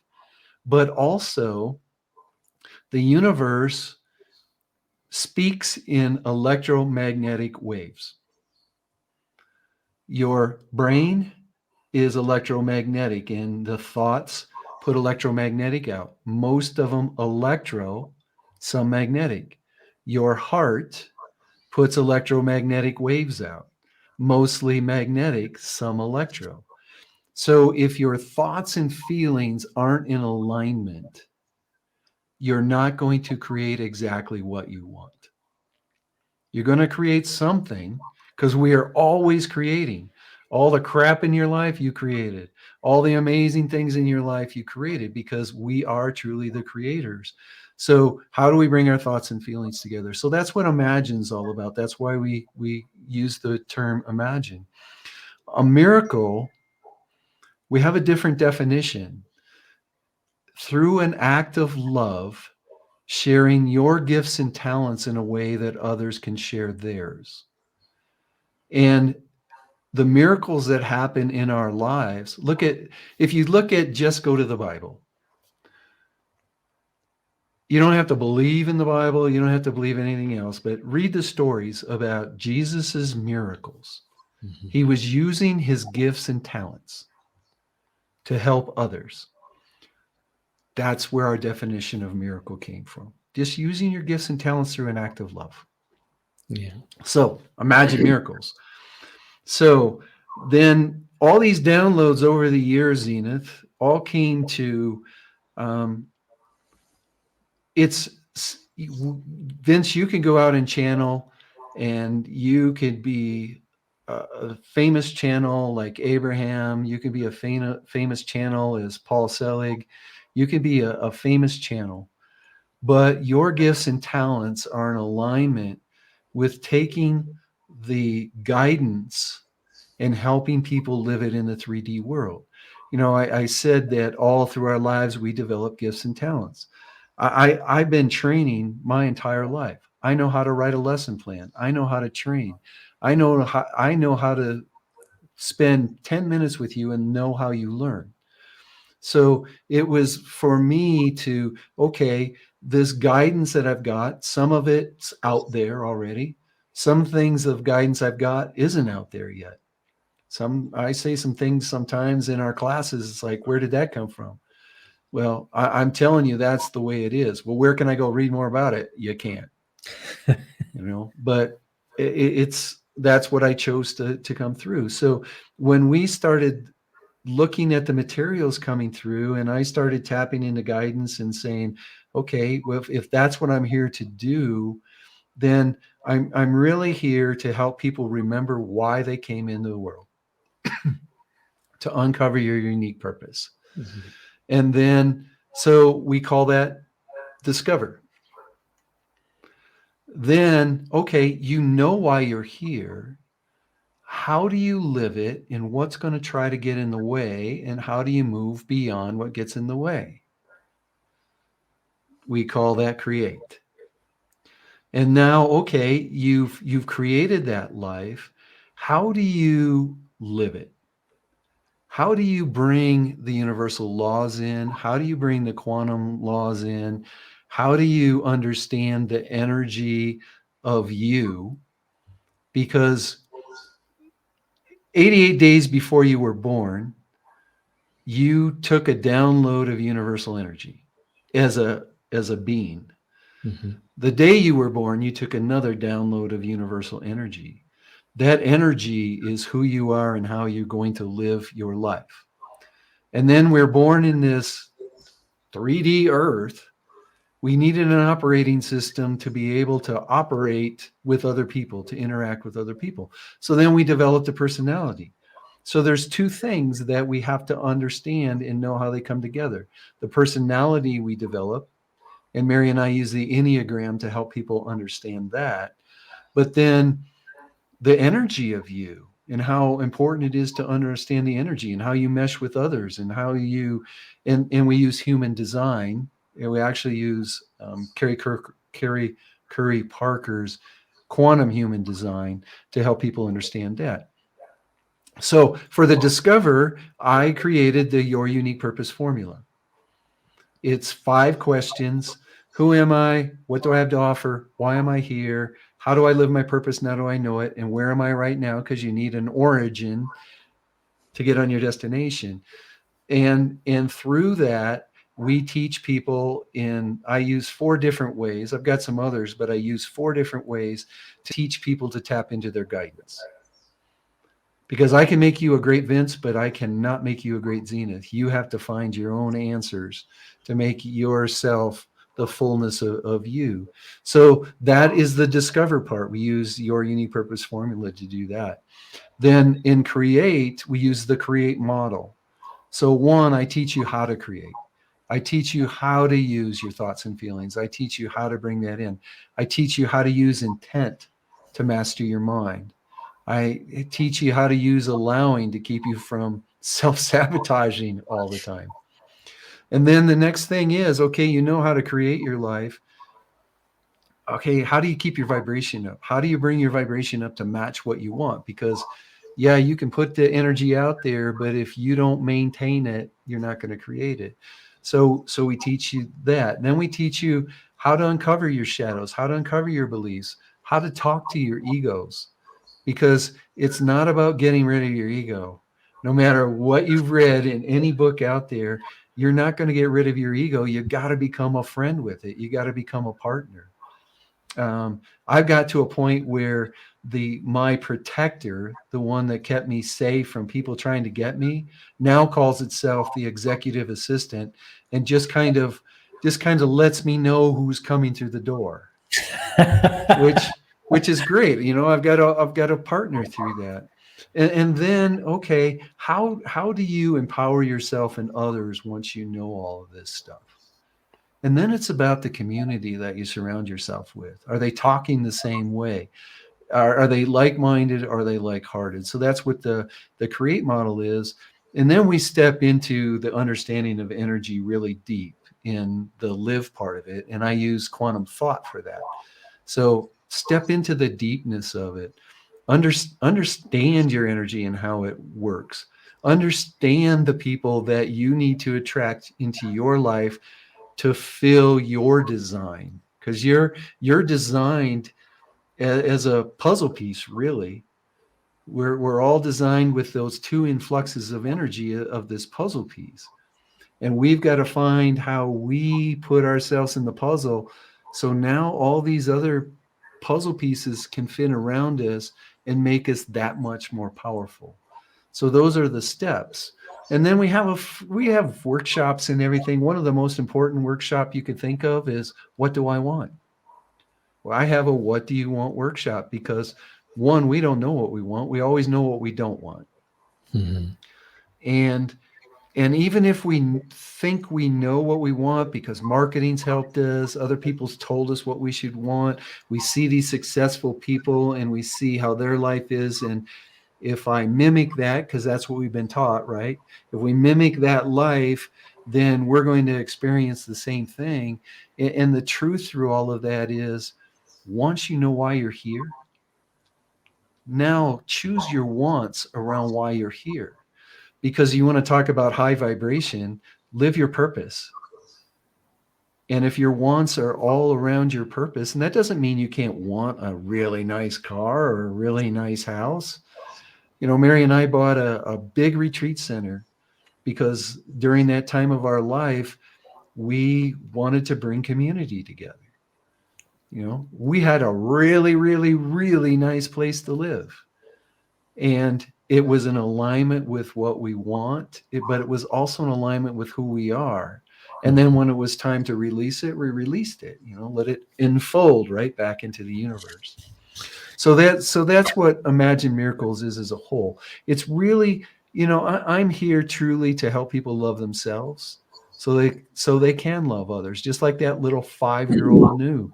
And like you said, it took me 45 years to get back to the 5-year-old to understand that, which means you're here for a purpose. You're unique. You're so, pardon my language, I'm going to say frickin'. You're so freaking special and so important in this world as your puzzle piece that you have to live your purpose. You have to, because there's others out there waiting for you. And that doesn't mean you have to change your job. It doesn't mean you have to be a channel. It doesn't mean you have to be a psychic. It means you have to use your gifts and talents in a way that makes the difference that you're meant to make.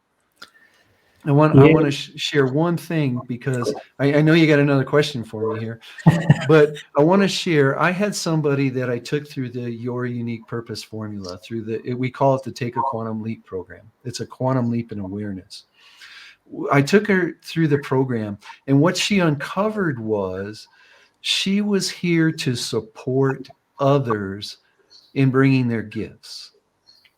And she was so despondent, Zenith. It's like, oh my God, that's not an important purpose.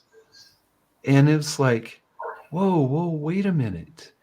Do you realize that you're more important than they are? Because without your support, they can't live their purpose. So you're so important. So don't put yourself down because I'm not here to feed the whole world, or I'm not here to create freedom, or I'm not here to stop whatever. If you're here to support, that's huge. I had another mother that had trouble through her purpose. She said, I just, everything that keeps coming up for me, I'm here to support these children. And so I really don't have a purpose when they're gone. What am I going to do? She asked the round table, and the round table said, your child is going to make such a big difference in this world, you cannot imagine it. And your child's not going to be able to do that if they didn't have you living your purpose. So, yeah, it's so important for people to know that. Yeah, absolutely fantastic. And I really do resonate with that message. Just a little part of my own, as I mentioned, I'm developing channeler. I also do spiritual healing, and I was also developing my mediumship and stuff. But I guess I feel more drawn to this here, and it's not because I want to be famous or I want to have my face plastered everywhere. We talked a little bit, about my background and how it's taken me quite a change in thought process and how I want to be of service, to actually sit here right now and do an interview with you and speak to everyone. It's just simply that I want to be of service in the best way that I can. And part of that meant that I had to, for the time being, give up the development of one of those gifts. And I chose to, for the time being, give up the development of mediumship, because I thought, for me personally, it's the least important of the three disciplines that I'm doing. It's potentially what draws most people to it, because it's very kind of showy, if you like. The focus is all about you. Whereas I felt healing was a very more personal and very more important part in people's lives and society as a whole, because of, as we talked about either at the beginning of this podcast or just before, the world needs healing right now. And I just feel drawn to the nature of this here, of bringing through messages from those higher dimensional entities to get that message through. But I guess kind of what I'm getting at here is that, as you rightly say, you're not Abraham, you're not any of these famous channels. You're you, and you're doing what you need to do in life to affect humanity as a whole. So I think in a way that that's kind of what I'm trying to do. It might seem a bit backwards. Well, you've kind of given this up to put yourself in the spotlight.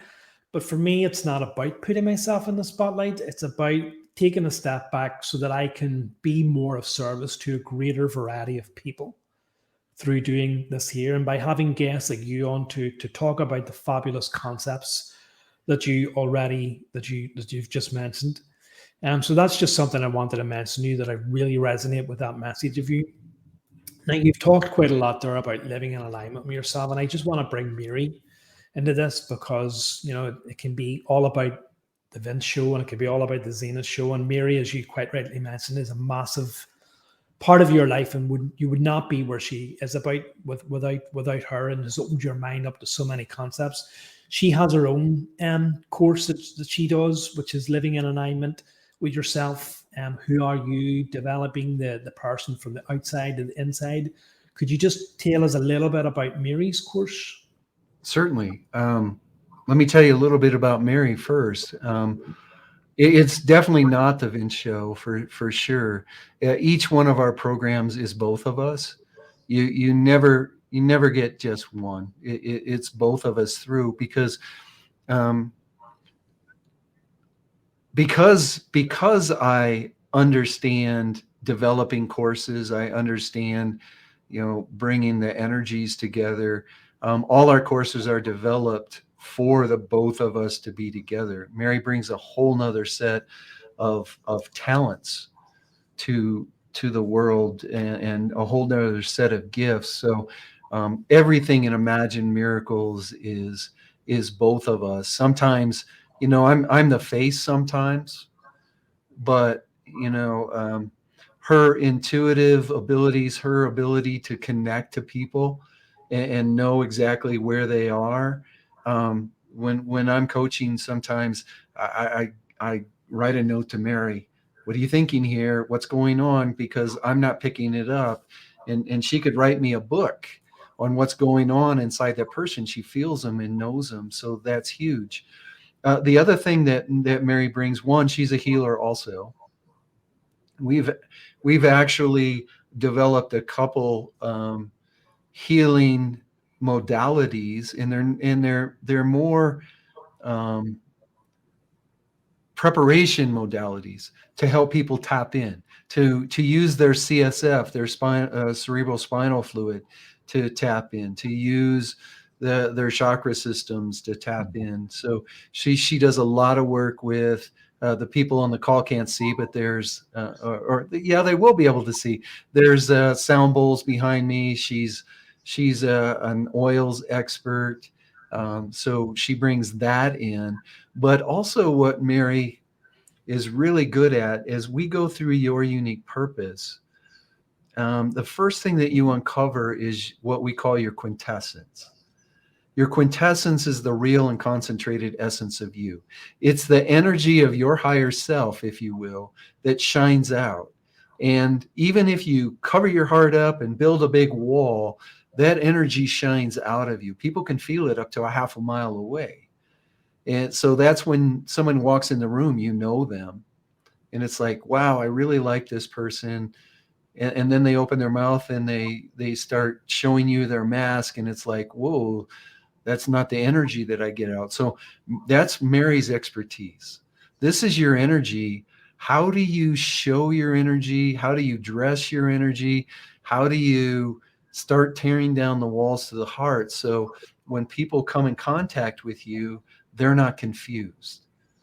Because a lot of times people will walk away from you because your energy doesn't match who you're being in that moment. So that's another one of Mary's huge gifts. Brilliant.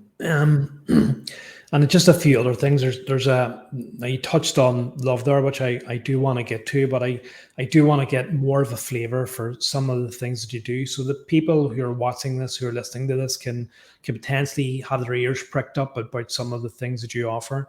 Another one of the courses that you offer is the Miracle Circle Mastermind, and that's obviously designed to accelerate your journey towards bringing purpose to the world. It was developed to help people live the life that they were meant to lead. And could you just maybe talk a bit about that and with the difference between that and some of the other courses that you offer? Yeah, you bet. So Take a Quantum Leap is the Discover course. And we have a few things that lead into it. We have a Divine Leap course. And then when you've uncovered your purpose, we go to that create model that I shared. The Quantum Circle, or the Miracle Circle, is that create course. So we come together for a year, and the first 6 months you learn concepts. I give you all these great exercises that you can use to create, that you can use to discover those parts of you, that you can learn to reframe all those parts of you. That's in the Quantum Circle. And then after the Quantum Circle, we have a Quantum Thought course. And that Quantum Thought course is bringing the energy in, understanding the Enneagram, understanding all of that.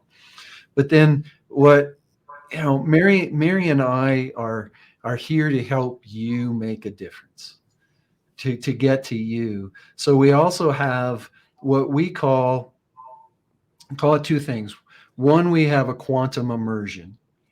Quantum immersion is where an individual comes and spends a weekend with us, and we do an intensive deep dive to help you, one, discover those parts of you that you're supposed to bring to the world, and then come up with a plan to deliver them. And during that weekend, I use a technique that I'm certified in to help you talk to your ego personalities, just let the egos come through, and also help you be a channel. So we bring your chosen trusted source through, and they talk through you. So we do that during the week. And then the people that sign up for that quantum immersion course, they also get a pretty heavy coaching program around that. So they get a weekend with us, and then 10 coachings, plus they get to be part of the Quantum Circle. So the quantum immersion is for one person, but through our experiences, what we shared earlier, we're here to be the example, right? Yeah. And you said it so perfectly that Mary and I came together and we're supposed to be together. There was no doubt.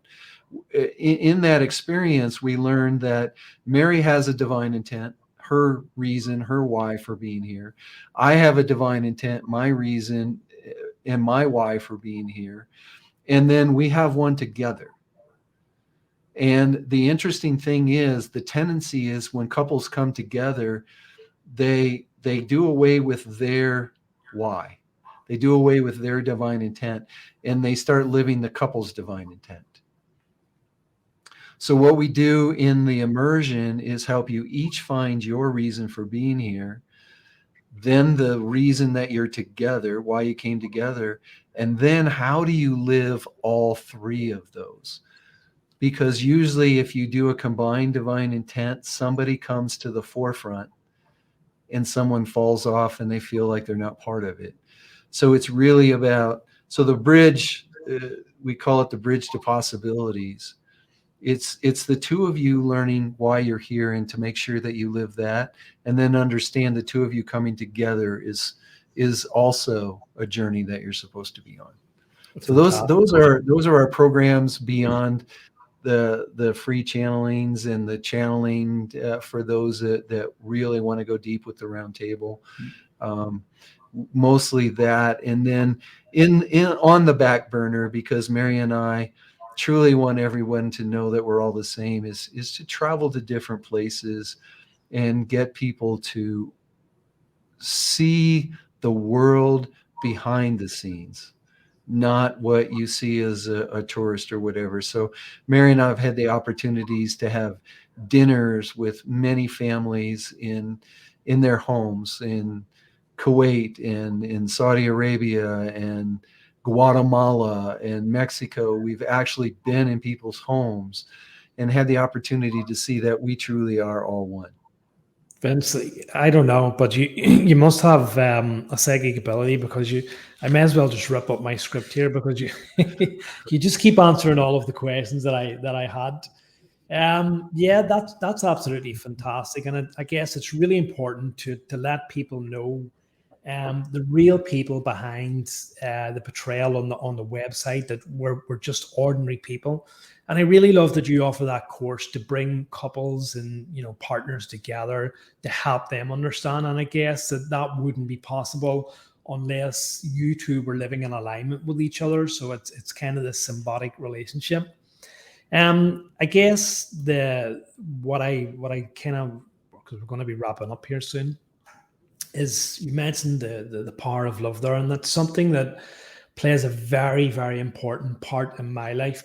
Um, it's something that came to me when I was just trying to understand what this love was, and it's something that kind of just blew me away. One day I just woke up and I heard a song in my head, and I was just playing, and I was imagining these kind of fireworks of light going off in my head, and it was just sending my vibration through the air. And as I went about my day, I started listening or hearing the titles of songs in my head, and I don't even like that song. I'm not a lovey person. Love is in the air, or love is all around, or I want to know what love is by Foreigner. And I don't even like these songs. But all of a sudden, I began to hear the words in a different way. Love is all around. Yes, this makes total sense to me. Love is all around.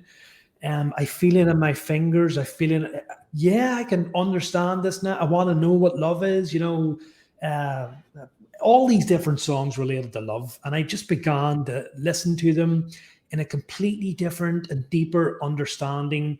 And from there, it's been trying to develop this deep vibration of love, seeing everyone as a unique part of creation, as a part of the creator, understanding that they're just at different vibrations that I am. And if they had the understanding and the insight that I had, they wouldn't be, behaving in the manner that they did, especially when that person potentially, you know, uh, causes some sort of reaction in you, through some sort of negative interaction. It's this kind of deep understanding. Well, if they had the insight, that I had, they wouldn't even be behaving in that way. So it's a developing thing, and it's something that I try to hold on to and try to project onto people when they're in conversations with me. Even if they're not anyway inclined and spiritual, I'll let them talk, and in my mind, I'll just try to project this idea of love. And I guess love is more than the love that we share between a husband and wife, a partner, or two partners, or even a family. It's this universal consciousness that created the entire universe. And for me, it underpins everything that I do, everything that I talk about. So take away the healer, take away the channeler, take away the psychic medium, take away the blogger, the podcast host, and we have this central tenet of love, which is the most important underlying thing that we can do and we can try to develop in our life. And I heard you mention love a couple of times, and I'd just love to get your love. There's that word again. I'd love to get your thoughts on it. Well, you did such a good job, first of all, to really lay it out there for everyone. So the way I look at love is, one, yes, it's completely different than the physical love. It's truly stepping into oneness. It's truly stepping into the place where you understand that um, there is that part of you. Some people would call it the divine feminine. There's a part of you that is compassion, empathy, understanding of oneness, a creator of ideas. And then there's that part of us that's the builder, the divine masculine, the protector. And what love is inside us, in each one of us, is bringing that together in wholeness, to accept and understand that we truly are everything. That's the holistic and the holographic part of us. We are everything. We are that one true energy. And if we're the one true energy, we're the highest vibration, right? And the highest vibration is love. So the word love for me is describing bringing me as an individual into my highest vibration of accepting, loving every part of me, even the parts that might not be considered, even in my mind, good parts. Mhm. But because I'm everything, I am it. So I have to learn to embrace it, to love it. So love is bringing that together, but then also understand that we truly aren't separate. And when we do what we can to bring our gifts and talents to the world, when we do what we can to deliver our message and to deliver our difference to the world, we're coming from a place of oneness, and that's the love. That is absolutely beautiful and a fantastic explanation and definition of love. I truly do enjoy listening to you and enjoy listening to your thoughts. They really do inspire me. Yeah, I completely and absolutely am in sync with that. I obviously you've already mentioned that you and Mary love to travel, so you've kind of taken that part away from me. But yeah, I would love to travel too, and I love exploring and seeing different cultures and people in their own native environment, even away from the kind of touristy things.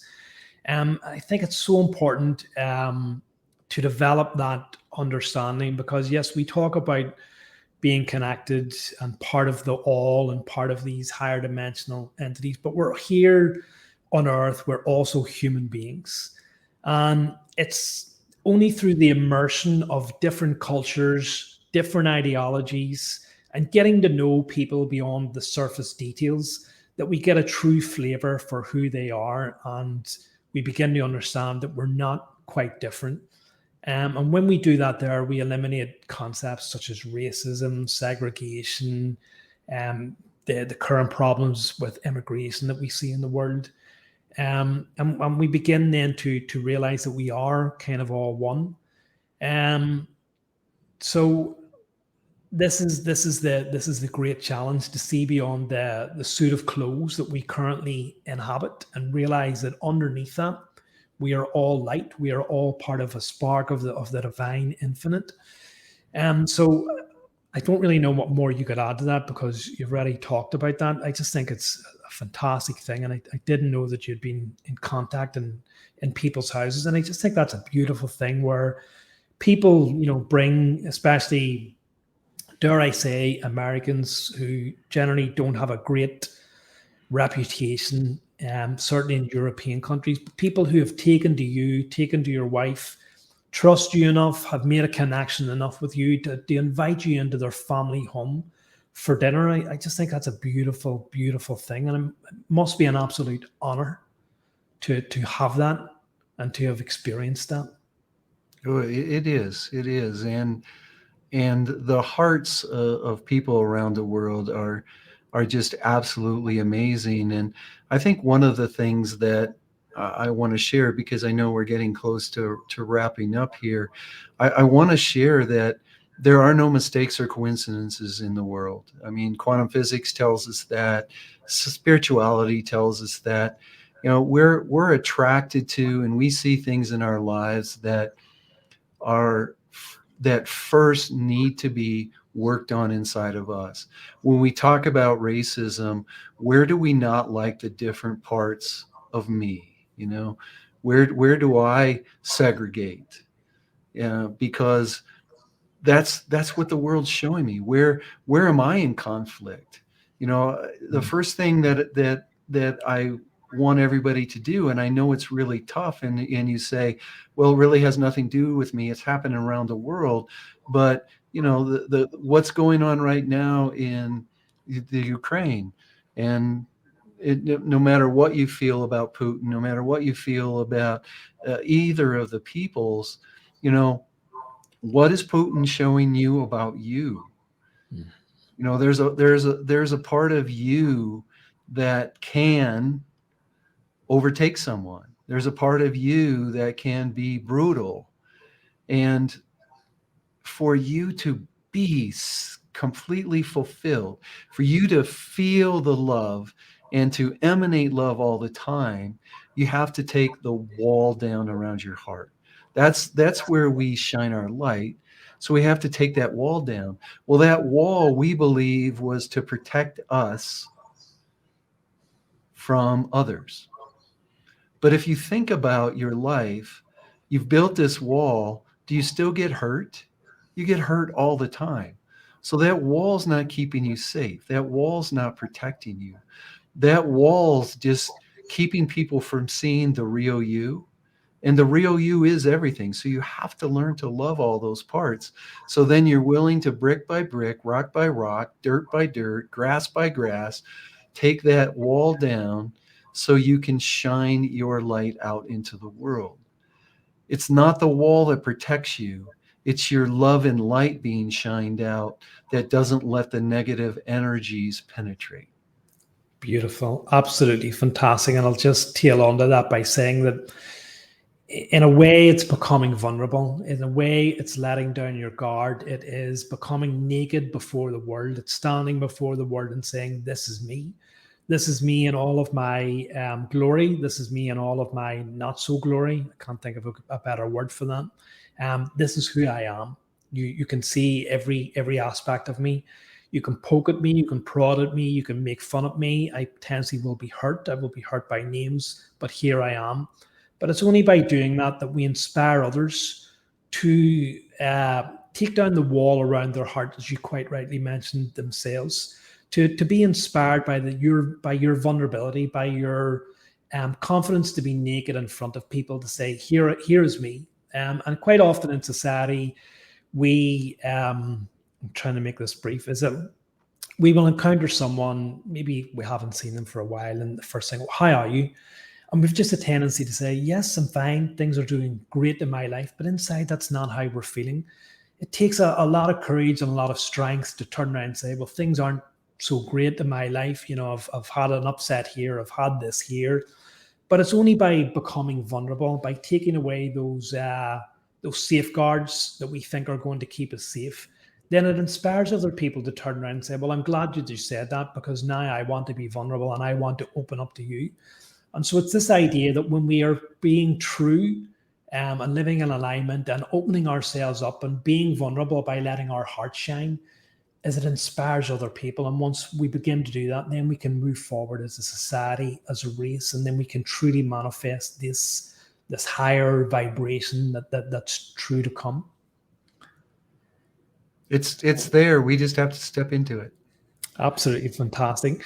So, plans for the future then. What is the future of Imagine Miracles? What does the future hold for Vince and Mary Kramer? Well, the future for Vince and Mary is to continue our journey of expansion and growth. Try for me to try to move into the highest vibration that I can, and the same for Mary, and that means that there's going to be the next level of Imagine Miracles. There's going to be the next level, but our plans right now is just to help people find that reason that they came, help them uncover their blueprint, and then start using that blueprint to live their life, so they can start falling together in the puzzle pieces of this world to create the beautiful picture of heaven on earth. That's the plans for Imagine Miracles. And I can honestly tell you, I don't know where it's going to go. I don't know where I'm going to go. I just know that I'm no longer afraid to open a door and it's dark on the other side, because it's unknown.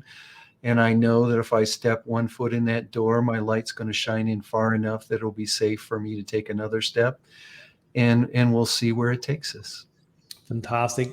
And is there Is there one key philosophy? Is there one key message that you could sum up in? Maybe there isn't, but maybe, and that's fine if there isn't. Through your journey, through everything that you've experienced, through everything in life, for anyone who's listening to this here, who's maybe potentially, or even watching it, who is just opening up spiritually and kind of is looking for a bit of direction, is there something that you could sum up succinctly that you could offer that person or people? Mhm. Oh, yeah, there's hundreds. I think the biggest thing that I want to share, I'm going to share two, and I'm going to share them quickly. One, you're unique. There's no one like you. There's no one that has the combination of gifts and talents that you have, and there's people looking for you. I know I shared that earlier, but that's huge. It's time for you to live who you are, and it's okay who you are. The other thing I want to share is in the book that's coming out, The Moments of Choice, it should be out in June. It's really truly my story of connection. And the other thing I want to emphasize hugely is connection is normal. It's time for you to connect into your higher self. It's time for you to connect into the higher vibrations of your energy stream. We all have that capability. I might be special and unique in the way that I can channel this energy in, but you can get the energy, you can get the guidance, and it's time to start listening. And I want people to know that it's normal. You don't need a little blonde girl to get your attention enough to realize, oh, I need to listen.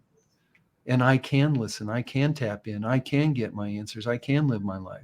You don't need a little red-haired, blue-eyed boy. What you need is to know that it can be done, find someone to help you do it, and trust long enough when you start getting the answers that when the answers come that you say, I never would have said that to myself, you know you're connected.